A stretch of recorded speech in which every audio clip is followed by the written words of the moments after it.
नमस्ते। यो कथा सुरु गर्नु अघि तपाईहरूले unique case of love audio novel सुन्नुपर्ने हुन्छ है, किनभने त्यो नसुनी यो अधुरो हुन जान्छ।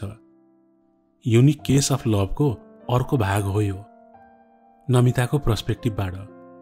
लिंक डिस्क्रिप्सन बक्समा छ है। ल सुरु गरे है।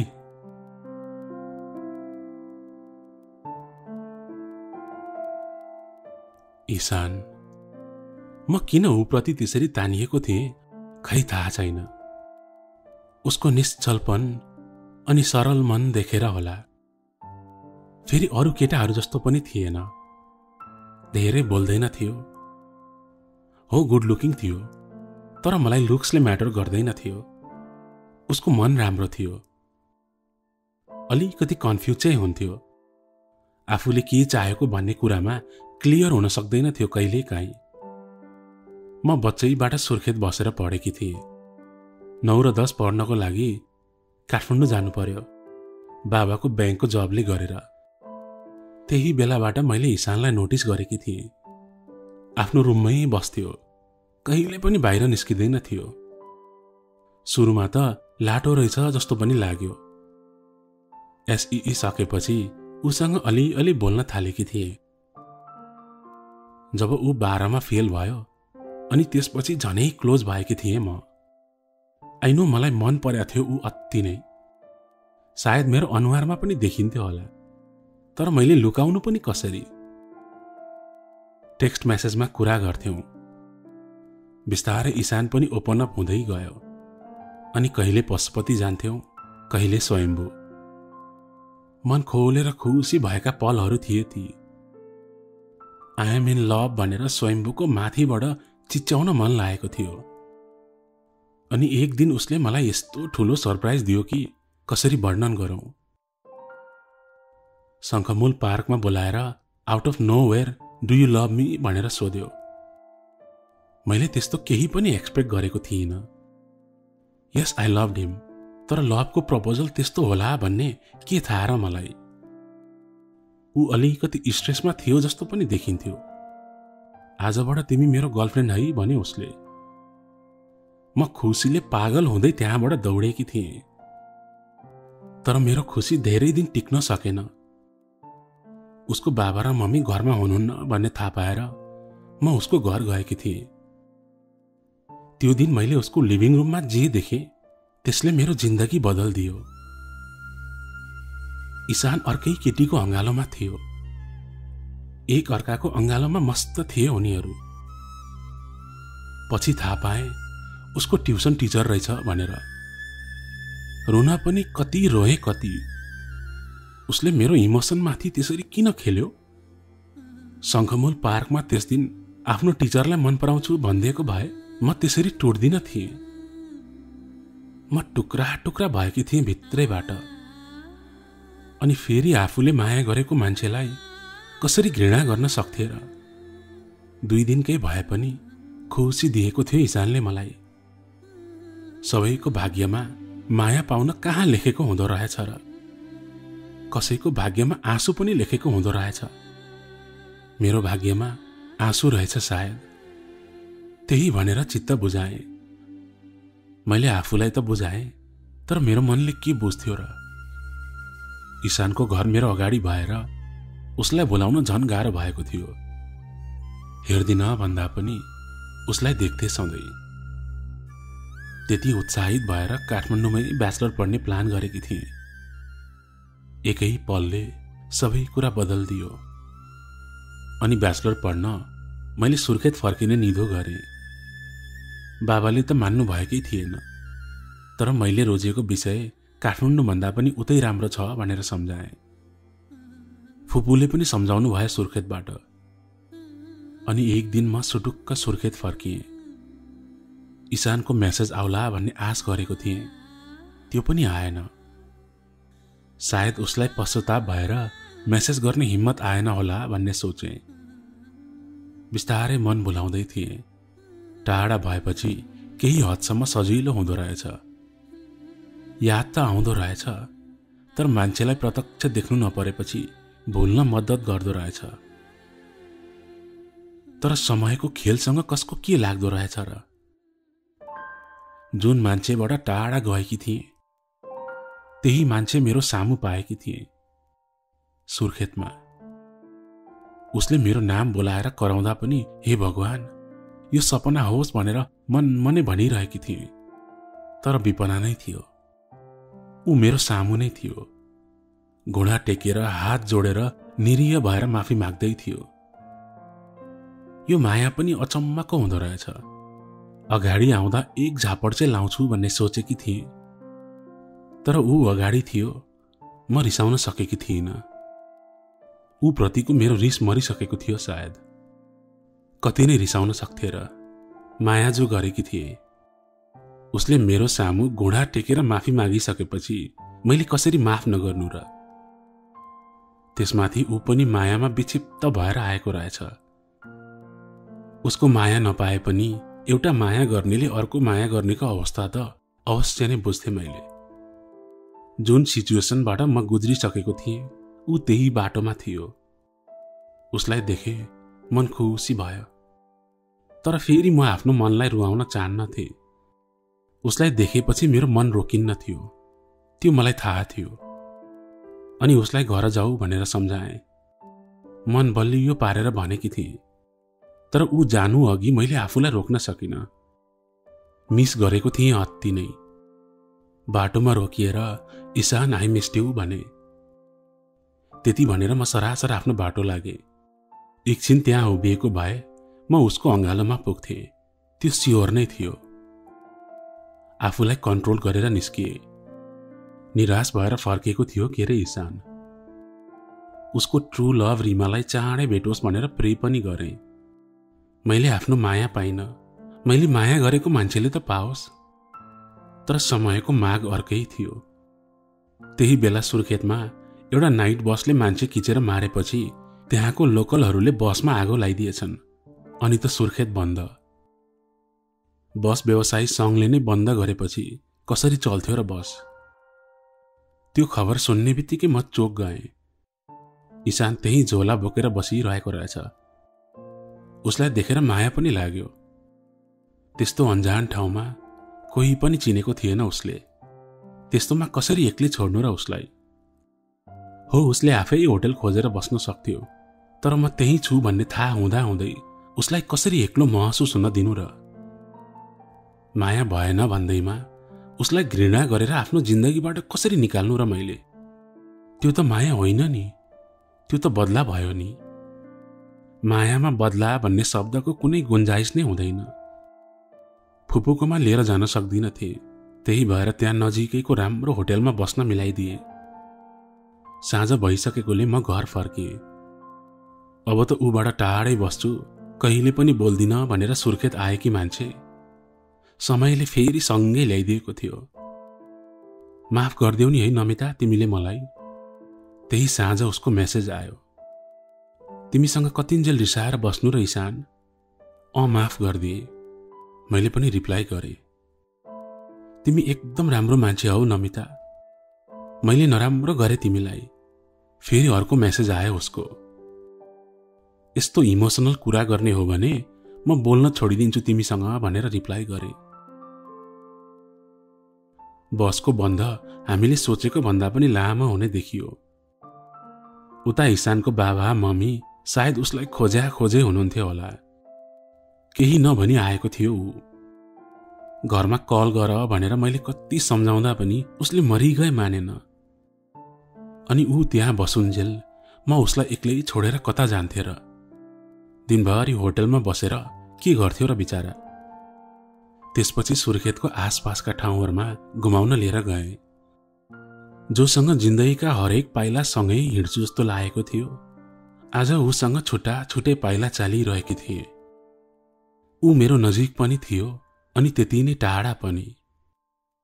त्यसरी हिँड्दा उसको हातमा हात समातेर हिँड्ने सपना देखेकी थिए।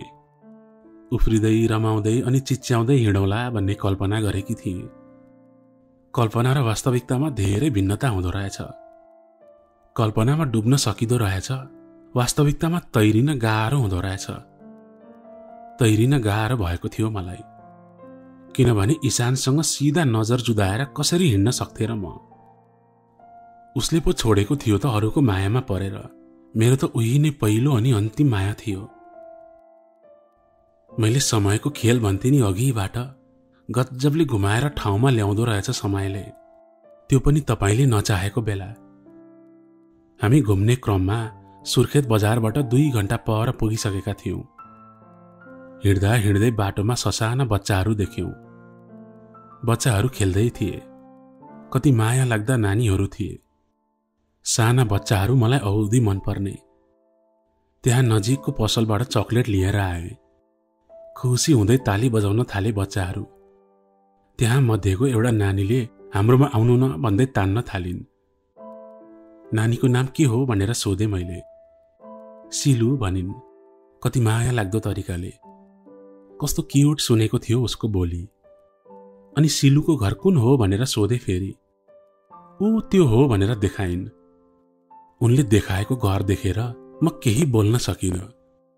उनको औँलाले त्यहाँको अनाथालयमा देखाइरहेको थियो। कस्तो मन नै कुडिएर आयो। अनि त्यति मायाले आउनु न भनेर तानेपछि कसरी जान्न थिए र म। ईशानलाई पनि जाउँ भनेर लिएर गए। त्यहाँ पुगुन्जेल त्यो नानीले हाम्रो नयाँ दिदी कस्तो राम्रो हुनुहुन्छ, कस्तो माया गर्नुहुन्छ भन्दै तारिफ गर्दै थिइन्।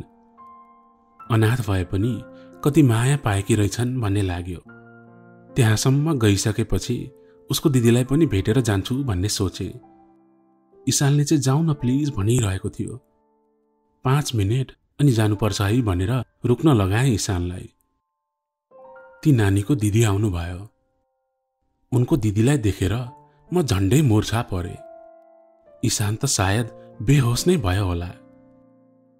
यसो ईशानलाई हेरेको ऊ त त्यही फ्रिज भए जस्तो भएको थियो। म त केही पनि बोल्न सकिन। ती नानीको दिदी पनि त्यही टक्क अडिन्। मुस्कुराउँदै आए कि ती दिदीको मुस्कान एकै छिनमा सादा भएर गयो। उनीहरू कोही नभएर रिमा मिस थिइन्। ईशानको रिमा मिस।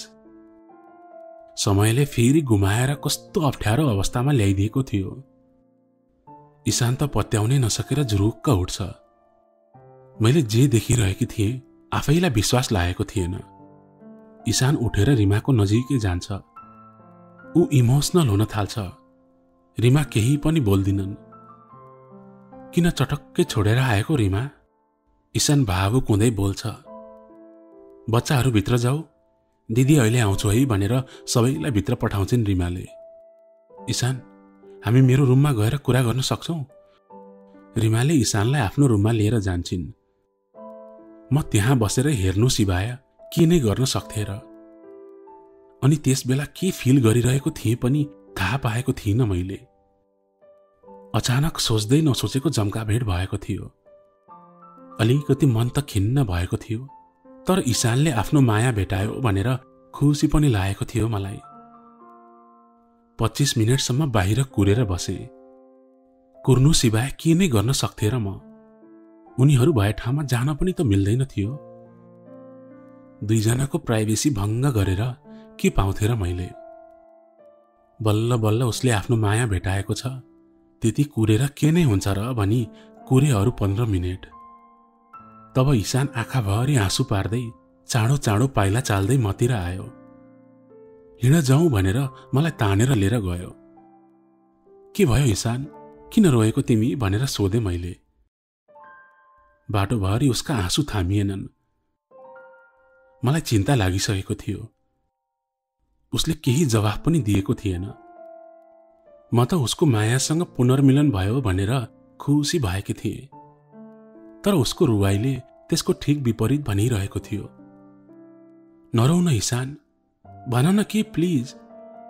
अगाडि गएर उसको बाटो रोके अनि आँसु पुछिदिए। यहाँ बस भनेर बाटोको छेउमा बस्न लगाए। ल अब भन, के भयो? आँसु पुछ्दै सुक सुक गर्दै, रिमाको त अर्कै केटा रहेछ यहाँ। उनीहरू बिहे गर्दैछन् रे चाँडै। त्यो केटा पनि यही अनाथ आश्रमको स्टाफ रहेछ। म 3 छक्क परे। कति नै समय भएको थियो र ईशानबाट टाढा भएको। अनि त्यति चाँडै अर्को मान्छेसँग मायामा परिसकेको। तर म रिमालाई जज गर्ने को थिएँ र? उसको जिन्दगी हो, उसको इच्छा। तर त्यसरी इशानको दिल तोडेकोमा मलाई उनीप्रति केही रिस उठेको थियो। बेकारमा घुम्न जाउँ भनेकी थिएँ मैले। त्यही सुर्खेत बजार मात्र घुमाएको भए पनि त हुन्थ्यो। इशानको हाँसु कसरी देख्न सक्थे र? हामी बीच जे जस्तो भए पनि मेरो लागि त त्यही इशान थियो। मान्छेलाई दुःख पीडाले एक पटक भेटेपछि त्यसको ओहिरो लाग्छ भनेको हो रहेछ। यता इशान विक्षिप्त भएको थियो, उता उसको बाबा मामुले फेसबुकमै मिसिङ पर्सन भनेर इशानको फोटो सहित हाल्नु भएछ। भएको एउटा छोरो, त्यसको पनि यत्रो दिनदेखि अत्तो पत्तो नहुँदा जो पनि आत्तिन्छ नि। म आफैले कल गरेर भनिदिन मन थियो, तर इशान रिसाउँथ्यो मसँग। ऊ आफ्नो बाबासँग अझै पनि रिसाएको नै थियो। त्यही भएर मैले उसको फिलिङ्सको कदर गरेको थिएँ। तर त्यसरी मिसिङ भनेर पोस्ट नै देखिसकेपछि चाहिँ मैले इशानलाई बिन्ती गरेँ। अनि बल्ल उसले आफ्नो घरमा कल गर्यो। उसको मम्मी खुसीले रोएको आवाज मैले परैबाट सुन्न सक्थेँ। आफू जति नै विक्षिप्त भए पनि आफ्नो आमाको मायाको अगाडि कसैले नाइ भन्न सक्दैन र भन्नुहुन्न पनि।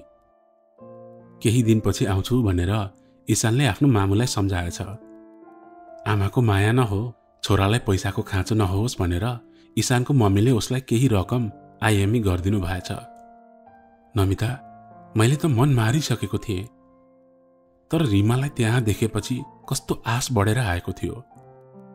भावुक हुँदै आफ्नो मनका भावना पोख्दै थियो इशान। म के भन्थे र त्यसको जवाफमा? ऊ जुन परिस्थितिबाट गइरहेको थियो, म त्यही परिस्थितिमा थिएँ कुनै बेला। के भनेर सम्झाउँथे र? म केही बोलिन, किनभने मौनतामा धेरै जवाफहरू हुन्छन् रे। जति खुसीले हामी घुम्न निस्किएका थियौं, फर्किँदा त्यसको डबल निराशिएका थियौं। होटल पुग्दा साँझ भइसकेको थियो। इशानसँग बसेर उसलाई साथ दिन मन थियो, तर मिल्दैन थियो। मन नभई घर गएँ। घर गएर उसलाई कल गरे। उसले केही खाएको रहेनछ। तिमीले खान्नौ भने म पनि भोकै बस्छु भनेपछि बल्ल खायो उसले। त्यो रातभर उसँग फोनमै कुरा गरेर बसे। समयले हरेक घाउहरू पुर्छ इशान। हेर, मेरो घाउ सबै ठीक भइसक्यो। त्यो घाउ त मैले दिएको हो नमिता तिमीलाई। त्यसकै सजाय हो यो सबै। म डिजर्भ पनि गर्छु यो सबै। त्यसो नभन इशान, त्यो बेला त्यस्तै भयो। हेर, जिन्दगी लामो छ, धेरै गर्नु छ तिमीले। अहिले नै सकिएको जस्तो नगर न।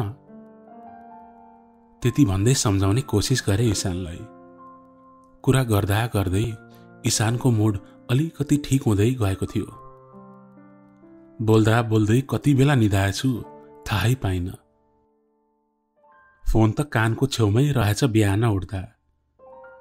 तिमी अति नै राम्रो मान्छे हौ नमिता भनेर इशानको मेसेज आएको रहेछ। उसको मेसेजले मक्ख बनायो मलाई। बेलुकीबाट बस सुरु हुन्छ भन्ने खबर पाएँ। त्यस्तो निराश इशानलाई कसरी एक्लै जान दिउँ भन्ने सोचले सताइरहेको थियो। बाबालाई काठमाडौँ कल गरेँ। म केही समयको लागि काठमाडौँ आउँछु भनेर सुनाएँ।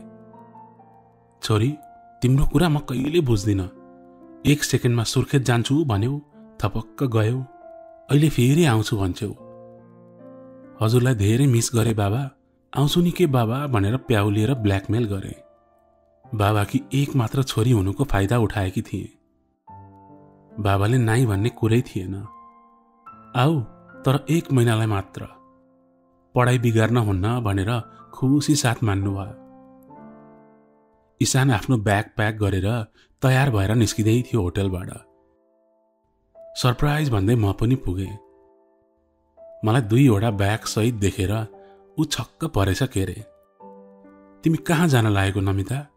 सामान पठाउन लागेको हो घरमा? उसलाई के थाहा म पनि उहीसँग काठमाडौँ जान निस्केकी थिएँ भन्ने। म तिमीसँगै काठमाडौँ जान लागेको ईशान। मेरो कुरा सुनेर ईशान तिनछक्क पर्यो। कस्तो अचानक अनि? हिजोसम्म त केही भनेकी थिएनौ। अचानक भएको कुराहरू त रमाइलो हुन्छ नि ईशान। उसले अझै पनि पत्याएको थिएन मेरो कुरा। हामी चोक पुग्यौं। मैले गएर टिकट लिएर आएँ। तिमीले किन टिकट लिएको नमिता? मसँग पैसा थियो त।